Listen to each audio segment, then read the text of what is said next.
हरे कृष्णा। स्वागत है कृष्ण पुस्तक के आज के सत्र में।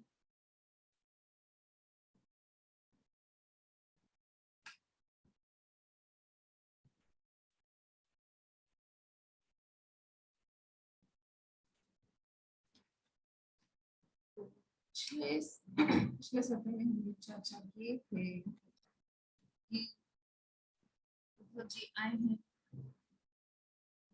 वृंदावन में और श्रीमती राधा रानी ने वहां पर भ्रमर गीत गाया है।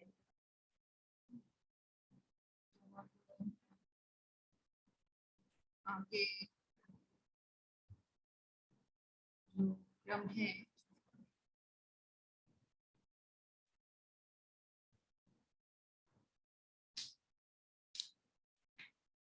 तो श्रीमती राधा रानी भ्रमर से चर्चा कर रही थी, भ्रमर से बात कर रही थी और हम देख रहे थे कि राधा रानी भ्रमर से नहीं, असल वो उद्धव जी से बात कर रही है।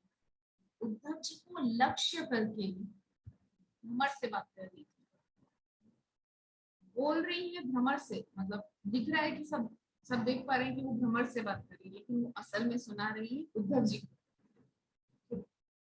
उद्धव जी वहां पर समीप ही खड़े थे और राधा रानी को इस प्रकार से उन्होंने चर्चा करते हुए देखा, सुना तो देखा कि जैसे कि वो बिल्कुल उन्मत्त हो गई, पागल, उन्मत्त मतलब पागल, पागल हो गई हूँ श्री कृष्ण के लिए।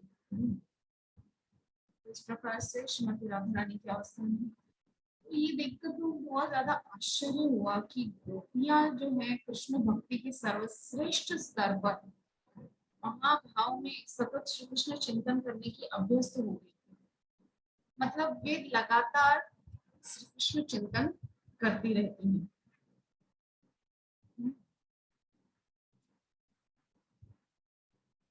तो श्री कृष्ण का एक लिखित संदेश लाए थे और गोपियों को सांत्वना देने के लिए अब वे यह संदेश उनके समक्ष प्रस्तुत करना चाहते थे।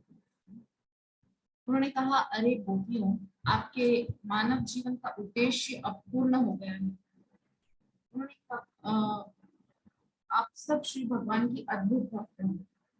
तो उद्धव जी गोपियों से बात करना शुरू किए। क्या कह रहे हैं कि आप सब लोग बहुत धन्य हैं, आप लोगों के लिए मैं लिखित संदेश श्री कृष्ण का लेकर आया हूँ। आप पर बहुत कृपा है उनकी और आपका जो उद्देश्य है जीवन का, मानव जीवन का, वो पूर्ण हो रहा है।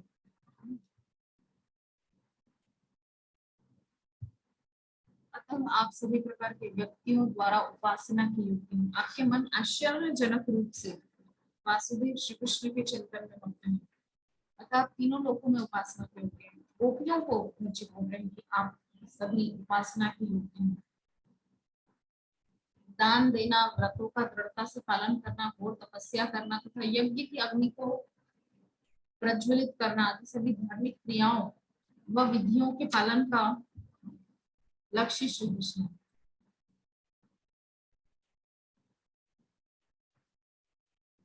विभिन्न मंत्रों का उच्चारण, वेदों का अध्ययन, इंद्रिय मनो ध्यान मन को एकाग्र करने के पीछे एक ही प्रयोजन है और वह प्रयोजन श्री कृष्ण ही है। तो यहाँ साफ साफ एक ही चीज स्पष्ट की जा रही है कि जितनी भी क्रियाएं की जाती हैं, चाहे वो वेदों का अध्ययन हो, चाहे यज्ञ हो, चाहे तपस्या हो, चाहे इंद्रियों को संयमित करना हो, मन को एकाग्र करना ध्यान की प्रक्रिया के द्वारा, मंत्रों का उच्चारण, इस प्रकार से ये सब जो भी क्रियाएं हैं, इन सब का एकमात्र उद्देश्य है श्री कृष्ण की प्राप्ति और वह प्रयोजन श्री कृष्ण ही है। आत्म साक्षात्कार तथा जीवन की पूर्णता को प्राप्त करने की ये कुछ विधियां, किंतु वास्तव में इनका उद्देश्य श्री कृष्ण की प्राप्ति और स्वयं को श्री भगवान की दिव्य प्रेमा भक्ति में लगा लेना ही है। तो श्री कृष्ण, इससे सबसे एक बात सिद्ध होती है कि सारी जो भी क्रियाएं हैं उस सब का एकमात्र उद्देश्य है श्री कृष्ण के चरणों, श्री कृष्ण के प्रेम की प्राप्ति। तो प्रेमा भक्ति सबसे महत्वपूर्ण है। यही भगवत गीता का भी अंतिम निर्देश है। यद्यपि वहां आत्म साक्षात्कार की विभिन्न प्रकार की विधियों का विवरण है, किंतु अंत में श्री कृष्ण ने कहा है कि मानव को सब कुछ त्याग कर केवल उनकी शरण में आना चाहिए। अन्य सभी विधियों का उद्देश्य यही सिखाना है कि अंत में श्री कृष्ण के चरण कमलों की शरण में किस प्रकार जाएं। भगवत गीता का यह भी कहना है कि एक निश्चल व्यक्ति जो ज्ञान और तपस्या के मार्ग से आत्म साक्षात्कार करने की चेष्टा करता है, वह कई जन्मों के पश्चात इस शरणागति की विधि को पूरा। देखिए, शरणागति की जो विधि है वो सिंपल है। आपको बस सच्चे मन से अपने आप में ये चीज धारण कर लेनी है, ये बात गांठ बांध लेनी है कि अब मेरा जो सर्वस्व है वो श्री कृष्ण के चरणारविंद में समर्पित है। जो वे करेंगे वही ठीक होगा, वही सबसे बेस्ट होगा मेरे लिए। मुझे अपनी चिंता करने की जरूरत नहीं।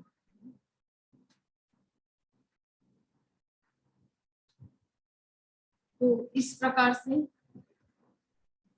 श्री कृष्ण के भरोसे पे अपने आप को समर्पित कर देना, यही है सबसे बड़ी शरणागति। तो शरणागति ही सबसे मुख्य कृष्ण भक्ति का अंग है। शरणागति के बिना कृष्ण के प्रति प्रेम हमारे अंदर जागृत नहीं हो सकता। कृष्ण माता जी, धन्यवाद, प्रणाम।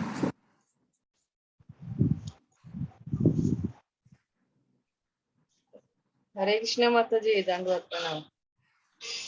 तो गोपिका जो है असल में उसी शरणागति का प्रतीक है।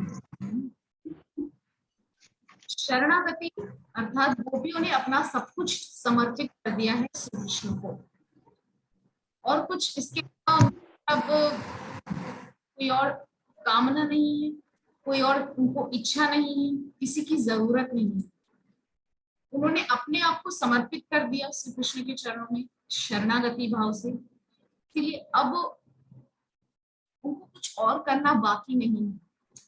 यहाँ पर एक बहुत सुंदर पॉइंट जो हम समझ सकते हैं ये है कि जब भक्त, हरे कृष्ण, जब भक्त भगवान से जुड़ जाता है ना, तो उनके जो गुण है वो भक्त में आ जाते हैं। भगवान का एक गुण है कि भगवान को किसी से कुछ नहीं चाहिए, भगवान अपने आप में ही पूर्ण है। हम चर्चा किए थे इस बात पर, जहां तक मुझे याद आ रहा है। पिछली पिछली जो मेरी हिंदी भागवतम क्लास हुई थी मायापुरी हिंदी में, उसमें इस पॉइंट पर बोला था कि भगवान अपने आप में ही पूर्ण है, उनको किसी और की आवश्यकता नहीं है। तो उसी प्रकार से गोपियां भी अब वैसी ही हो गई हैं। उन्होंने अपने आप को श्री कृष्ण के चरणों में समर्पित कर दिया शरणागति के भाव से। अब गोपियों को किसी और से कोई लेना देना नहीं है। कौन आ रहा है, कौन जा रहा है, कौन जी रहा है, कौन मर रहा है, परवाह नहीं है गोपियों को। वो अपने आप में ही संतुष्ट है, अपने श्री कृष्ण प्रेम से ही वे संतुष्ट हैं। उनको किसी चीज की आवश्यकता ही नहीं है, किसी चीज की उनको जरूरत ही नहीं है, किसी की भी जरूरत नहीं है। ये है गोपियों का भाव। तो चूंकि इस प्रकार की तपस्या की पूर्णता गोपियों के जीवन में पूर्ण रूप से दिखती है, जी उनकी दिव्य स्थिति को देखकर पूर्ण रूप से संतुष्ट थे। उन्होंने आगे कहा, प्रिय गोपियों, कृष्ण के संबंध में जो भाव आपने बना लिया है उसे प्राप्त करना महर्षियों और संतों के लिए भी अत्यंत कठिन है। तो यहाँ पर उद्धव जी गोपियों को कुछ सांत्वना दे रहे हैं, सांत्वना देने की चेष्टा कर रहे हैं कि आप लोगों ने जो तपस्या की है, आप लोगों ने जो श्री कृष्ण को प्राप्त करने के लिए जो बलिदान किया है, जो त्याग किया है, अच्छा हम लोग कर सकते हैं क्या ऐसा? मान लीजिए नंद किशोरी माता जी, आप रात को सो रहे हैं, या आप रात को घर में कुछ काम कर रहे हैं, आपको अचानक से वेणु का नाद सुनाई दे, तो क्या आप सब काम हम छोड़ के जाएंगे? नहीं, पहले सोचेंगे कि सही में भगवान है, कोई इंसान तो नहीं बजा रहा है, पहले थोड़ा कंफर्म करेंगे। हरे कृष्णा माता जी। हरे कृष्ण। हरे कृष्णा। हरे कृष्णा। हाँ, तो पहले आप कंफर्म करेंगे कि ये भगवान ही है, तो तब जाऊं, वरना चल जाऊंगी। तो वैसे ही मेरा बेकार में इतनी दूर चलना होगा।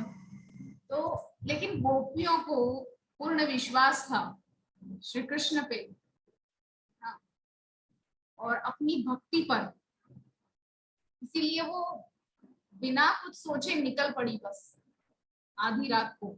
हाँ, श्री कृष्ण ने मुरली बजाई है और वो लोग सब कुछ छोड़ छाड़ के आ गए।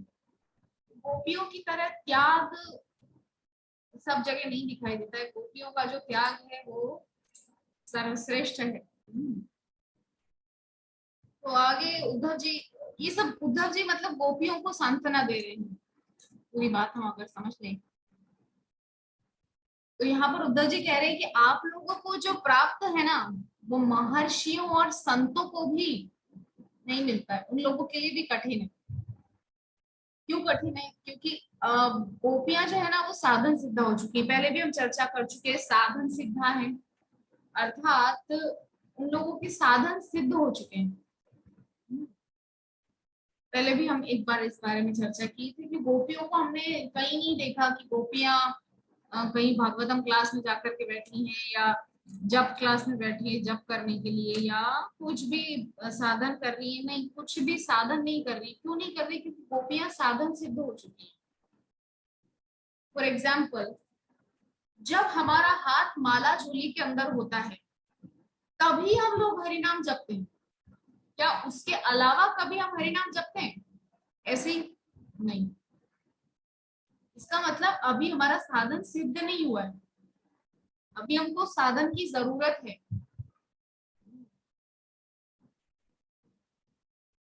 जैसे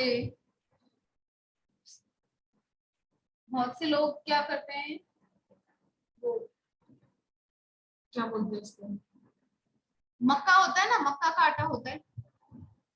मेरी माँ मक्का की रोटियां बनाती है ना, उसको बेलन की जरूरत नहीं पड़ती, वो ऐसे ही हाथ से ही फैला करके बना लेती है। क्यों? क्योंकि प्रैक्टिस हो गई है, उनको उस चीज में सिद्धि मिल चुकी है। हाँ, बेलन की जरूरत नहीं पड़ती, वैसे ही फैला करके हाथ से थपकार करके और बना लेती है मेरी माँ। मेरे से नहीं होता। तो मेरी माँ का वहां पर साधन सिद्ध हो चुका है, उसको एक्सपीरियंस हो चुका है, या उसका प्रैक्टिस है, या यूं कहें बिल्कुल लोकल भाषा में तो उसको वहां पर हाथ जम चुका है उस चीज में। ओके, इसी प्रकार से गोपियों का जो साधन है ना वो सिद्ध हो चुका है। गोपियों को माला झोली की जरूरत नहीं, निरंतर श्री कृष्ण की ही चर्चा रहती है। आप कहीं भी देखिए भागवतम में गोपियां क्या कह रही हैं। और यहाँ इस प्रसंग में जब उद्धव जी आए हैं यहाँ पर वृंदावन में, तो यहाँ पर भी वही चीज देखने को मिल रही है कि भगवान के विरह में गोपियां इतनी ज्यादा संतप्त हैं, इतनी ज्यादा व्याकुल हैं, निरंतर कृष्ण की चर्चा कर रही है। और आगे तो ये कह रही है श्रीमती राधा रानी कि ऐसा कुछ हो जाए कि हम जो निरंतर उनकी चर्चा करती रहती है ये बंद हो जाए, हम बस उन्हीं की चर्चा करती रहती हैं। तो इसीलिए उन लोगों का साधन सिद्ध हो चुका है। ठीक है, आपने जीवन की सर्वोच्च सिद्धि की स्थिति प्राप्त कर ली। देखिए उद्धव जी ने भी वही बात बोली जिसपे हम इतनी देर से चर्चा कर रहे हैं। सिद्धि प्राप्त कर ली है गोपियों ने, पूरी तरह से सिद्धि मिल चुकी है हमको। आपके लिए यह एक महान वरदान है कि आपने भगवान श्री कृष्ण पर अपना मन केंद्रित कर लिया है और अपने घर परिवार संबंधियों पति और संतान को त्याग कर केवल श्री कृष्ण को प्राप्त करने का निश्चय कर दिया है। देखिए यहाँ पर बहुत बड़ी बात है, ये हम लोग नहीं कर सकते। हम लोग घर में रह रहे हैं, क्या हम लोग कृष्ण से प्रेम करते हैं? बोलने के लिए तो कुछ भी बोला जा सकता है, बोलने में क्या है, बोलने के लिए तो मैं कुछ भी बोल सकती हूँ। बोलने के लिए तो मैं ये भी बोल सकती हूँ आगरा का ताजमहल मैंने खरीद लिया है, तो क्या मेरा हो गया? खरीदने में, शब्दों में तो हम कुछ भी बोल सकते हैं, लेकिन असलियत जो होती है वो अलग होती है। सच्चाई जो होती है ना, वो कहानी से, किस्सों से अलग होती है। तो कहने की बात यह है कि गोपियां इन सबके बीच में रहते हुए भी कृष्ण से अटैच्ड है। एग्जाम्पल के लिए मान लीजिए एक लड़की कुंवारी है, उसको देखने के लिए लड़के वाले आए, रिश्ता पक्का हो गया, लड़के वालों ने भी हाँ कर दी लड़की को देख करके, लड़की वालों ने भी लड़के को देखकर हाँ कर दी, बात पक्की हो गई। अब लड़की यहाँ रह जरूर रही है अपने माता पिता भाई बहन के साथ में, लेकिन उसका मन किसके साथ है?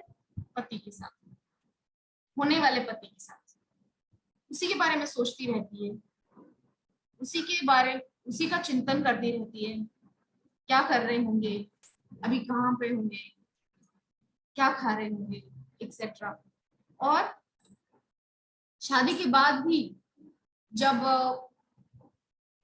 जब मायके जाती है तो जाती जरूर है मायके कि मेरी माँ की तबीयत खराब है, जाकर के कुछ दिन माँ की सेवा करूं, लेकिन उसका ध्यान अपने ससुराल में ही रहता है कि पति बच्चों का ध्यान कौन रखेगा, सास ससुर की सेवा कौन करेगा वगैरह, ये सब का ही चिंतन निरंतर चलता रहता है। तो कहने का जो तात्पर्य है वो ये है कि गोपियों का इसी प्रकार से तन्मयता आ चुकी है, गोपियों के अंदर तन्मयता आ चुकी है, यान्ति तन्मयता भी है। और यही सबसे महत्वपूर्ण चीज है। गोपियां अपने परिवार के बीच में ही है, ऐसा नहीं कि छोड़ छाड़ के चली गई है। इसीलिए इसीलिए गोपियों को बड़े बड़े महर्षि तपस्वियों त्यागियों से भी बड़ा भक्त कहा गया है। इसीलिए महर्षि तपस्वी त्यागी तो घर परिवार को छोड़कर, उनसे मुंह बचा करके, उनसे जान छुड़ा करके जाते हैं तपस्या करने के लिए जंगलों में। हाँ?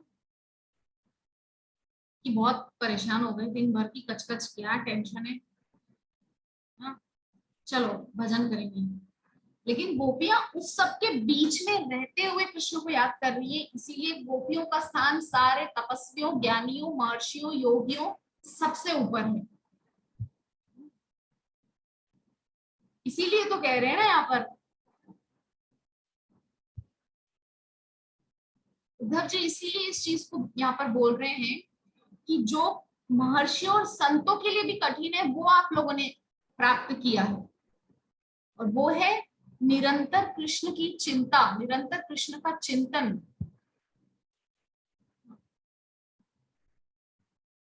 और त्याग, आप सबके साथ में है, पति है, बच्चे हैं, सास ससुर हैं, घर परिवार सब कुछ है, आप सबके साथ रह करके भी उन सबसे अलग हैं। इसीलिए गोपियां सबसे बड़ी तपस्विनियां हैं, सबसे बड़ी त्यागी हैं। पति साथ में है, एक ही घर में, रात को एक ही बिस्तर में है, कोई फर्क नहीं पड़ता गोपियों को। गोपियों का मन पूर्ण रूपेण परिवार से कट ऑफ हो चुका है और केवल श्री कृष्ण में लगा हुआ है।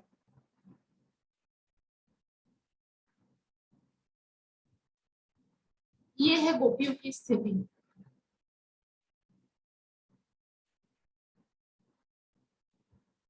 अपने घर संबंधी, परिवार, पति, संतान को त्याग कर केवल श्री कृष्ण को प्राप्त करने का आपका जो निश्चय है, इससे आपका जो मन है पूर्ण रूप से परमात्मा श्री कृष्ण में मग्न हो गया है, जिसकी हम चर्चा कर रहे थे। गोपियां क्या हो गई है? तन्मय हो गई है श्री कृष्ण में।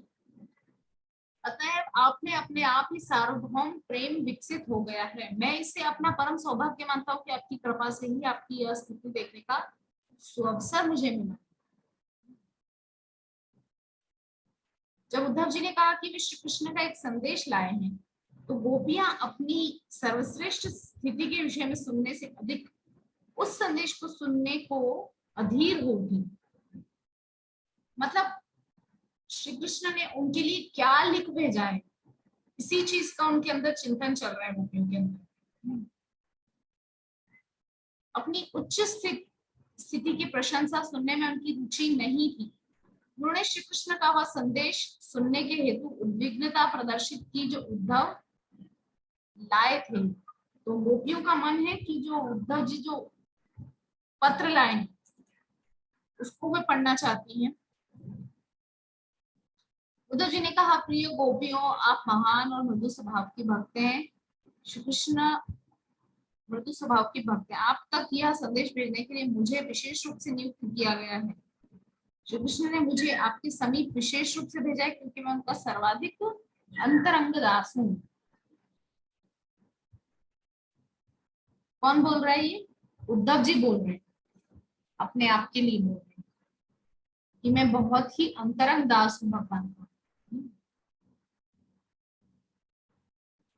इसीलिए मुझे भगवान ने विशेष रूप से नियुक्त करके आप लोगों के पास भेजा है, आप लोगों का उचित करने के लिए, आप लोगों का भला करने के लिए। श्री कृष्ण का जो लिखित संदेश उद्धव जी लाए थे उसे उन्होंने गोपियों को नहीं दिया, अपितु स्वयं ही उसे उनके समक्ष पढ़कर सुनाया। और संदेश अत्यंत गंभीरता से लिखा हुआ था, जिससे कि न केवल गोपियां अपितु समस्त प्रयोगवादी ज्ञानी दार्शनिक भी समझ सके कि शुद्ध भगवत प्रेम किस प्रकार भगवान की विभिन्न शक्तियों से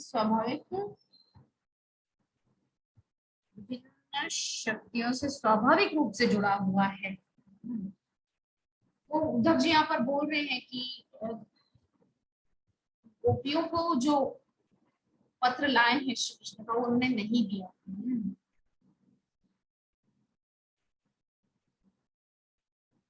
बल्कि उन्होंने खुद उसको पढ़ करके सुनाया। ऐसा नहीं कि पत्र दे दिया, लो आप पढ़ लेना मेरे पे टाइम नहीं, बैठ के पढ़ के सुनाया उद्धव जी ने।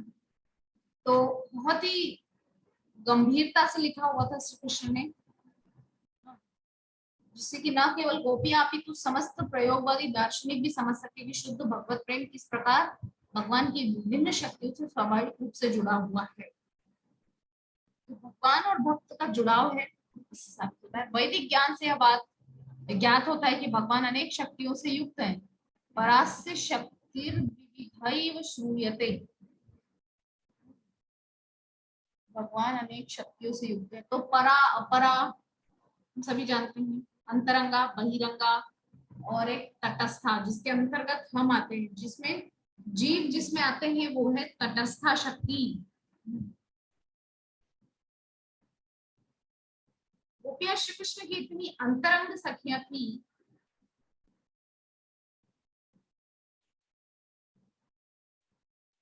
कि उन्हें संदेश लिखते समय वे अत्यंत द्रवित हो गए थे, स्पष्ट रूप से नहीं लिख पाए,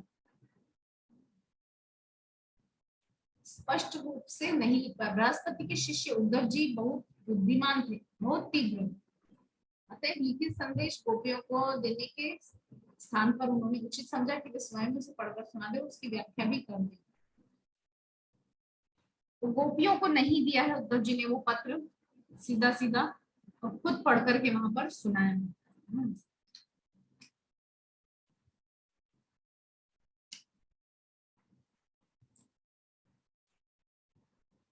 ये जो मीटिंग है ये होने के बाद हम थोड़ी सी देर के लिए जुड़ेंगे, बस ज्यादा देर का हम मीटिंग नहीं कर पाएंगे क्योंकि फिर मंदिर में जगन्नाथाष्टकम आप लोग कल देखे थे, जो लाइव टेलीकास्ट का जो लिंक भेजे थे ग्रुप में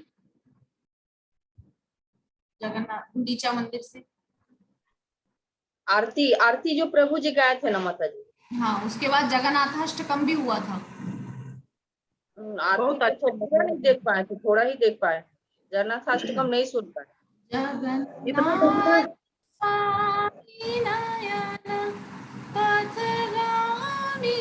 भवतु मे, जगन्नाथ स्वामी नयन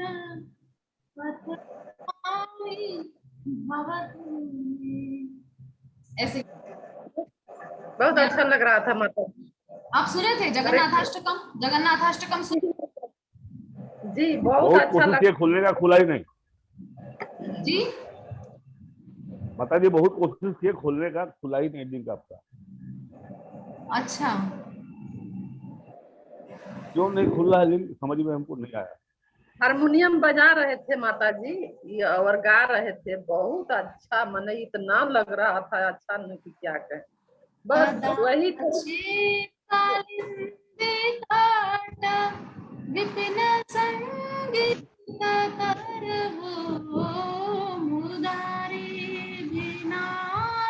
इस प्रकार से है। इस ट्यून में इसको गाना है आप लोगों को, ठीक है। वैसे तो आप लोग देख सकते हैं रोज इस समय, उस मतलब संध्या आरती के बाद जगन्नाथाष्टकम होता ही है, आप लगा कितने लीजिए। बजे से माता जी, कितना बजे से होता है? 7:30 बजे लगा, आप 7 बजे भी लगा सकते हैं। अभी 6, 6:15 बजे से लाइट टेलीकास्ट शुरू हो जाएगा और फिर लेकिन पहले गौरा आरती होगी। तो क्या करें, लगता ही नहीं है। हाँ क्या ज्वाइंट कह होता रहे नहीं है, ज्वाइंट नहीं हो रहा है माता जी। आप लाइव नहीं देख पाए? ना, हम एक दिन में लाइव नहीं देख पाए, अब डेटा खत्म हो गया होगा खुलता शायद। ही नहीं है। नहीं, डेटा तो मेरा 2 सिम है, दोनों में डेटा रहता है। अच्छा, तब क्या दिक्कत है? लेकिन खुलता ही नहीं है। किससे लिंक किससे नहीं है, खुलेगा? आपके मोबाइल में लिंक गया होगा ना, उसी से तो ये लिंक चलिए आया है, कोई बात नहीं, लेकिन लिंक से खुल नहीं रहा है। जो पहले नहीं जुड़ पाए उसमें उसको मांगता है फेसबुक। आज फिर से भेजेंगे लिंक, आप लोग जुड़ना और सुन, और उसी ट्यून में उनके साथ हमको साथ गाना हमको बताइएगा जगन्नाथाष्टकम। माता जी, बताइएगा कैसे क्या खुलेगा। लिंक भेज देंगे ना ग्रुप में, मैं फोन लेकर कल जाऊंगी, बहुत पर, साथ में फोन कल ले बहुत जाऊंगी। कल बहुत प्रयास किए हम। अच्छा, मैं फोन लेकर जाऊंगी साथ में और लिंक शेयर कर दूंगी।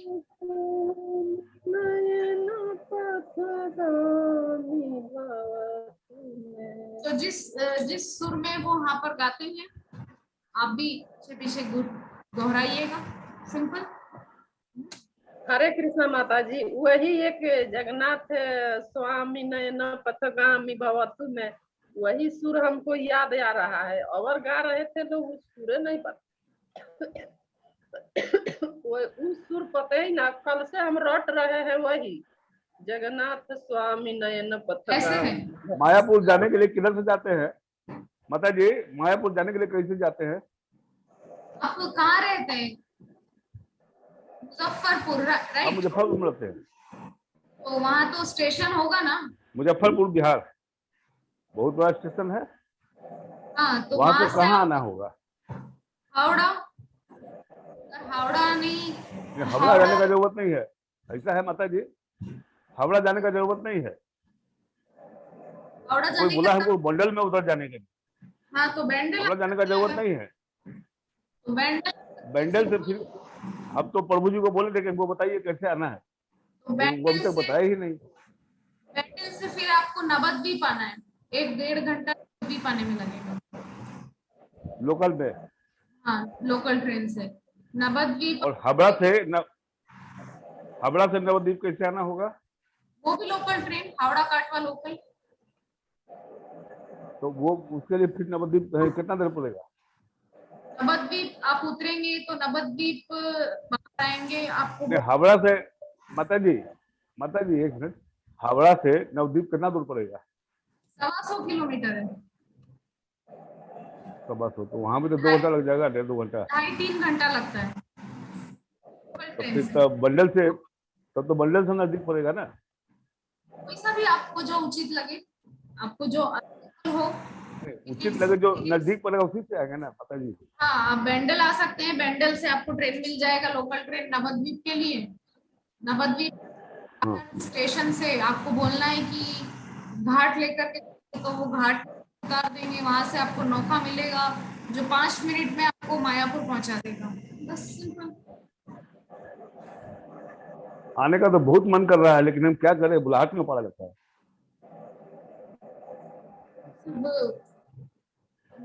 कोई चिंता मैं तो की बात। चाहता हूँ वृंदावन में जाकर बात करूं।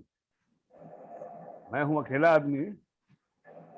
और धामवास इससे अच्छा है प्रभु जी जहाँ आप हैं वहीं रहकर आप अगर हो सके तो प्रचार कीजिए। ठीक क्या है, करें? प्रचार, क्योंकि ये जो हमारा आंदोलन है इस्कॉन, ये धामवास का नहीं है, ये प्रचार आंदोलन है।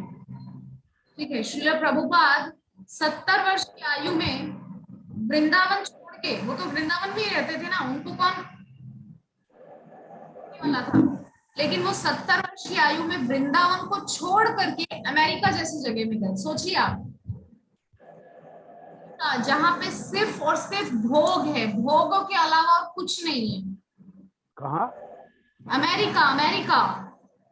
हाँ, श्रील प्रभुपाद 70 वर्ष की आयु में प्रचार करने के लिए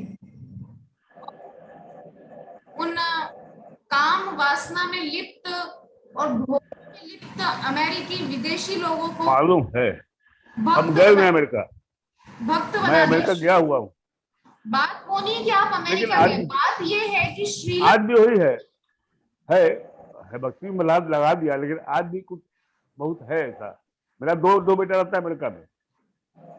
बात ये है कि श्रील प्रभुपाद ने वहां जाकर के प्रचार किया और जी जी, फालतू कामों में लगे हुए लोगों को भक्ति के मार्ग से जोड़ा। जी, तो भी वही प्रयास करना चाहिए कि हम कुछ प्रचार करें कि तो जब तक हम जुड़ेंगे नहीं, बताएंगे नहीं आप लोग सब लोग हमको, तो हम कैसे क्या करेंगे? अभी हम लोग भक्ति में घुसे ही हैं, आप जानकारी तो है नहीं। आप आपके नजदीकी सेंटर से जुड़िए। आपके नजदीकी सेंटर तो पटना है, पटना में है। हाँ, तो आप पहले पटना,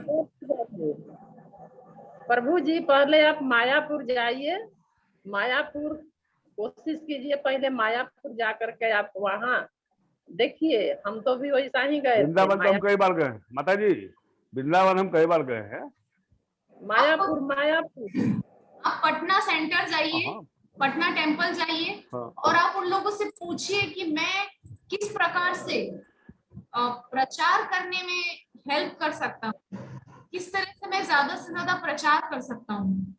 तो वो आपके अनुरूप, जैसे आप हैं, आपकी उम्र के अनुसार या आपकी ओवरऑल स्थिति को देख करके वो आपको कोई रास्ता बताएंगे कि प्रभु जी आप ऐसे कीजिए तो आप प्रचार कर सकते हैं।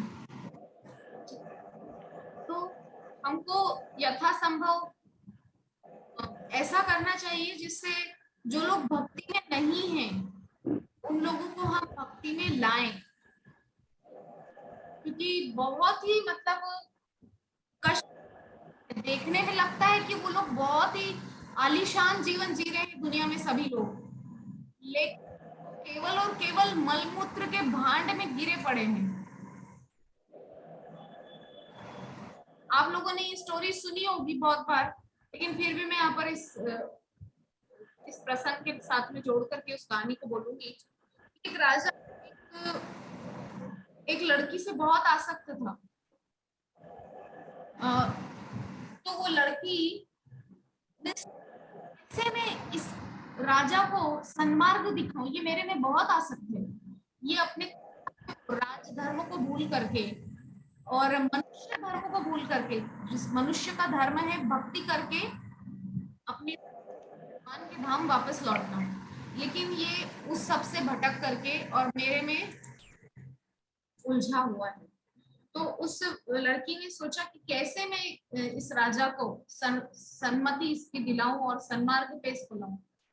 तो उस लड़की ने कहा, जब वो राजा मिलने आया, उससे रोज मिलने आता था नियम से, तो उस लड़की ने कहा कि देखिए आज आप मिलने आए हैं, आप मुझसे ना 7 दिन बाद मिलने आना, क्योंकि मैं 7 दिन के लिए कहीं बाहर जा रही हूँ। ऐसा उसने उसको राजा को बोल दिया, लेकिन वो बाहर कहीं नहीं जा रही थी, वो वहीं थी। लेकिन राजा को उसने ऐसा बोल दिया, तो राजा ने कहा ठीक है। तो अब वो अपने घर में ही है। उसने क्या किया, उस लड़की ने जमाल घोटा होता है ना, जमाल घोटा पी लिया। ओके, और आसक्त जो राजा जिस चीज में था, 7 दिन तक उस लड़की को इतना ज्यादा लूज मोशन हुआ, इतना ज्यादा लूज मोशन हुआ, और उसने बड़े बड़े पात्रों में वो सब भर के रखा हुआ है। ठीक है, वो सारा जो उसके शरीर से निकला था वेस्टेज, वो सब उसने पात्रों में भर के रखा है। और अब 7 दिनों बाद उसकी हालत ऐसी हो गई है, शरीर सूख गया है, सारा पानी शरीर से निकल गया, ठीक है, मतलब बुरी बुरी तरह से वो क्या बोलना चाहिए, कमजोर हो गई। 7 दिन बाद वो राजा आया, तो राजा ने सोचा कि चलो मैं मिलता हूँ, 7 दिन से मिला नहीं हूँ, मैं इतना प्रेम उससे करता हूँ, 7 दिन हो गए उसको देखा नहीं। तो जैसे ही उसने घर के अंदर कदम रखा तो बदबू से नाक बंद कर लिया उसने। अरे बाप रे, ये क्या दुर्गंध है, यहाँ तो सब समय सुगंध आती रहती थी, मैं जब भी आता था पहले, आज दुर्गंध आ रही है, क्या बात है। अंदर जाकर के उसने देखा तो बड़े बड़े पात्रों में वो सब उसने भर के रखा हुआ है लड़की ने। तो लड़की ने उसे देखा तो राजा को उसने बोला आइए बैठिए। बोले ये सब क्या है और ये तुम्हारी क्या हालत होगी। तो उस लड़की ने कहा कि आप जिससे प्रेम करते थे वो मैंने भर के रखा हुआ है, ले लीजिए। आप इसी से प्रेम करते थे ना, क्योंकि अब उसका शरीर सूख गया, सारी सुंदरता चली गई, चेहरे पे बड़े बड़े डार्क सर्कल्स आ गए, रंग काला पड़ गया, चेहरा मुरझा गया, शरीर बिल्कुल सूख के काटा हो गया। तो राजा ने कहा कैसी हालत हो गई है तुम्हारी, तुम क्या थी 7 दिन पहले और क्या हो गई हो। बोले तुम जिस शरीर से और जिस शरीर जिस चीज से बना था, जिससे तुम प्रेम करते थे, वो देखो मैंने निकाल करके रखा है, करो प्रेम, कितना प्रेम करोगे। तो उस राजा को समझ में आया कि बाप रे, ये शरीर असल में मल मूत्र का भांड है और कुछ नहीं है। ये जितना ऊपर से अच्छा दिखता है ना, अगर आप थोड़ी सी भी चमड़ी यहाँ से ऐसे ये छीलोगे, अंदर से बहुत गंदा नजारा है। उसी तरह से ये जो संसार है ना, दिखने में बहुत अच्छा दिखता है, हमको लगता है कि देखो वो लोग कितना अच्छा जीवन जी रहे हैं ना, भक्ति नहीं कर रहे हैं और पैसा कमा रहे हैं, और हम लोग तो देखो पैसा कमाने छोड़ छाड़ के और बस भक्ति में लगे रहते हैं सब समय। तो ऐसे लोगों को हमको प्रचार करने का प्रयास करना है, जो लोग तो दिखने में हमको लग सकता है कि बहुत आलीशान जीवन जी रहे हैं, लेकिन वो आलीशान जीवन नहीं जी रहे हैं, वो नरकों में जाने की तैयारी है। तो बस इतनी सी बात है। तो प्रचार, हम सबको प्रयास करना चाहिए, यथासंभव हम प्रचार कर सके। तो आगे उद्धव जी कह रहे हैं कि मैं इसे अपना परम सौभाग्य मानता हूं कि आपकी कृपा से ही आपकी यह स्थिति देखने का सुअवसर मुझे मिला है। उद्धव जी गोपियों से कह रहे हैं कि आपकी कृपा से मुझे आपकी ये अवस्था देखने का सुअवसर, आपकी ये अवस्था अर्थात विरह की अवस्था। और यही हमारे गौड़ीय वैष्णव कल्ट, यानी कि गौड़ीय वैष्णव सेक्ट, गौड़ीय वैष्णव संप्रदाय का मूल तथ्य है, मूल बिंदु है। क्या? लव इन सेपरेशन, अर्थात विरह में कृष्ण को प्रेम करना, कृष्ण के पास जाकर कृष्ण को प्रेम करना नहीं, कृष्ण से दूर रहकर के कृष्ण को प्रेम करना। सिंपल सा लॉजिक है। आपके साथ घर में कोई व्यक्ति रहता है, जितने दिन वो आपके साथ है आपको लगता है अरे यार दिन भर ये करो वो करो, लेकिन अगर वो थोड़ी देर के लिए या थोड़े दिन के लिए कहीं चला जाता है तो कैसा याद आती है ना, याद आती है, बार बार उस व्यक्ति का स्मरण आता है, वो ऐसे करता था ना, बहुत अच्छा लगता था, सब समय कुछ कुछ बोलता रहता था, बक बक करता रहता था, ऐसा वैसा ये वो। तो जब हमारे पास वो व्यक्ति नहीं होता तब हमको उसकी कद्र पता चलती है या उसकी वैल्यू हमको पता चलती है। सिमिलरली भक्ति में भी वही चीज काम करती है। यद्यपि गोपियां ऐसा नहीं कि कृष्ण पास में थे तो कृष्ण को वो इग्नोर करती थी या कृष्ण से परेशान थी, कृष्ण की माखन चोरी पर भी उनको तो आनंद ही आता था, दिखाती ऐसे थी गोपियां की हाँ सब समय मटकी फोड़ता रहता है, यशोदा मैया से शिकायत करने जाती थी वगैरह वगैरह। लेकिन जो इसीलिए महाप्रभु ने जो हमको इस संप्रदाय का जो एक भाव दिया है वो है विरह में भक्ति।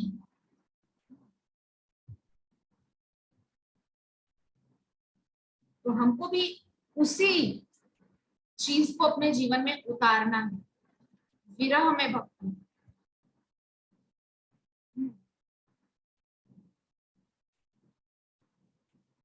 जब उद्धव जी ने कहा कि वे श्री कृष्ण का एक संदेश लाए हैं तो गोपियां अपनी सर्वश्रेष्ठ स्थिति के विषय में सुनने से अधिक उस संदेश को सुनने को अधीर हो गई।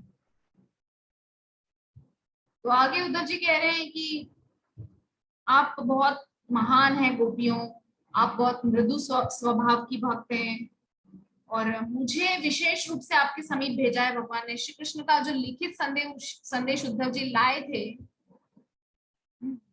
तो उस सब में उसमें जो कुछ लिखा था वो सब उद्धव जी पढ़ के सुना रहे हैं।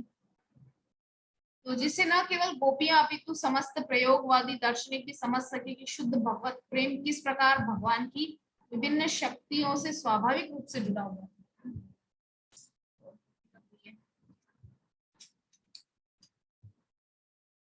उद्धव जी ने आगे कहा ये श्री भगवान के शब्द हैं, प्रिय गोपियों मेरी प्रिय सखियों कृपया यह समझ लो कि किसी भी काल स्थान अथवा स्थिति में हम लोगों के मध्य वियोग असंभव है क्योंकि मैं सर्वव्यापी हूँ। सेम चीज हमको भी अपने मन में बैठा के रखनी है कि हम भी तो उन्हीं का अंश है ना, सिर्फ गोपियां तो भगवान का अंश नहीं है। हा? भगवान क्या कह रहे हैं भगवत गीता में, ममैवांशु जीव लोके जीव भूत सनातना और ईश्वर सर्वभूतानां हृदयेषु तिष्ठति भ्रामयन् सर्वभूतानि यंत्रारूढ़ानि मायया। भगवान तो स्पष्ट रूप से कह रहे हैं ना कि सारे जीव मेरा ही अंश है और सभी के अंदर में परमात्मा रूप में विराजमान हूँ। तो विरह असल में है कहाँ, लेकिन जैसा विरह गोपियों ने अनुभव किया, यद्यपि कृष्ण अंदर ही है, सबके अंदर है और वही बात उद्धव जी उनको समझा रहे हैं लेकिन गोपियां नहीं समझ रही है। उद्धव जी क्या समझा रहे हैं, आप क्यों कृष्ण को याद कर रही हो, तो भगवान है परमात्मा है आपके अंदर भी विराजमान है, आप नेत्र बंद करो आपको दर्शन हो जाएंगे बस। गोपियां बोल रही है कि तुम क्या हमको वो जो ध्यान करने वाली प्रक्रिया समझा रहे हो, वो ध्यान वाली प्रक्रिया में नहीं जाना चाहते, हम लोग तो श्री कृष्ण की दासियां हैं बस, हमको तो इतना पता है हम और कुछ नहीं जानते। तो गोपियों की जो अवस्था है ना वो इसीलिए सबसे ऊपर है। श्री कृष्ण की सर्वव्यापकता को भगवत गीता के 7वें और 9वें अध्याय में स्पष्ट किया गया है। हम सभी जानते हैं किस प्रकार से किया गया है।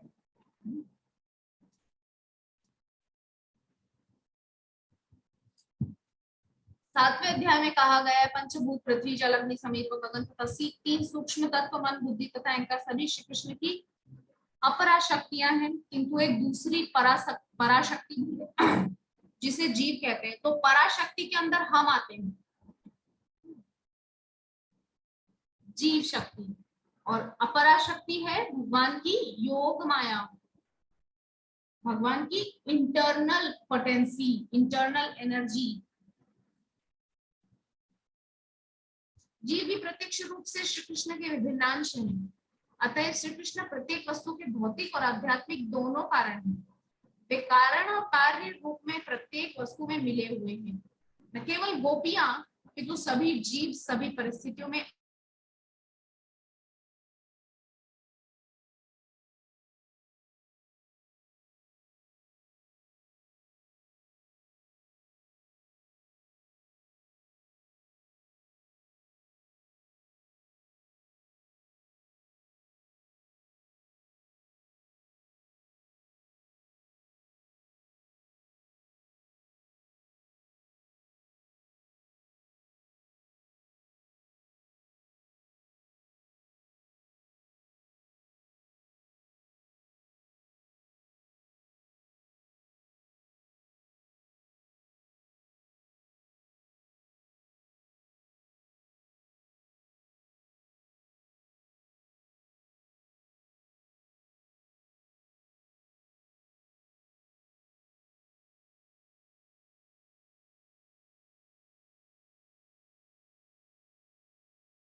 एक वचन